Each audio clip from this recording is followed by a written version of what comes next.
Hello friends, ரொம்ப நாள் கழிச்சு வந்து வெளில போக போகிறோம். சரி, அதை ஒரு வீடியோமா எடுக்கலாம்னு சொல்லி பார்த்துட்டுருக்கேன். தயவுசெய்து நம்ம சேனலுக்கு சப்ஸ்கிரைப் பண்ணால் சப்ஸ்கிரைப் பண்ணுங்கள், லைக் பண்ணுங்கள், கமெண்ட் பண்ணுங்கள். வாங்க வீடியோக்குள்ள போகலாம். கிட்டத்தட்ட பார்த்தீங்கன்னா தீபாவளிக்கு முன்னாடி தான் ஃபேமிலியோட போனது. அதுக்கப்புறம் இப்போ தான் ஃபஸ்ட் டைம் வந்து ஃபேமிலியோட வெளில போகிறேன். எங்களுக்கு வந்து சுற்றி பார்க்குற இடம்னு பார்த்தீங்கன்னா மேக்ஸிமம் வந்து மதுரை மீனாட்சி கோயில் சைடு தான் போவேன். அந்த சைடு கடை நிறையா இருக்கும். சரி, அதை பசங்களுக்கு காமிச்சிட்டு அப்படியே கொஞ்சம் நேரம் அந்த சைடு சுற்றி இந்த 4 கோபுரம் சைடு சுற்றி நடந்து போயிட்டு நாங்கள் வருவோம். இன்றைக்கும் பார்த்தீங்கன்னா அந்த ஏரியாவில் ரொம்ப கூட்டமாக இருந்துச்சு. அதாவது சபரிமலைக்கு போகிறவங்க வந்து மேக்ஸிமம் வந்து மீனாட்சி கோயில் பார்த்துட்டு தான் அது போவாங்க. அதனால வந்து ரொம்ப கூட்டம் அதிகமாக இருந்துச்சு. இங்கே கடையில் போட்டிருக்க லைட்டுக்கு அதுக்கும் பார்த்திங்கன்னா அது ரொம்ப சூப்பராக இருக்கும் பார்க்குற இடமெல்லாம்.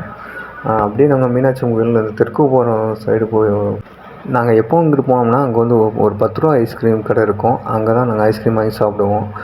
இந்த இடத்துல வந்து அது ரொம்ப ஃபேமஸாக இருக்கும். ஆல்ரெடி பார்த்திங்கன்னா நான் நிறையா தடவை போய் இந்த ஐஸ்கிரீம் கடையில் சாப்பிட்ருக்கேன். சரி, உங்களுக்கு காமிக்கலாம்னு சொல்லி அந்த வீடியோவை நான் எடுத்து போடுறேன்.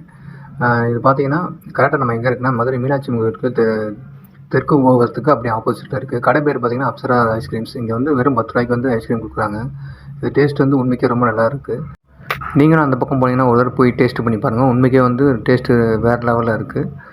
அது மறக்காமல் நம்ம சேனலுக்கு சப்ஸ்கிரைப் பண்ணுங்கள், லைக் பண்ணுங்கள், கமெண்ட் பண்ணுங்கள். வேறு ஒரு நல்ல வீடியோ சந்திக்கலாம். பாய்.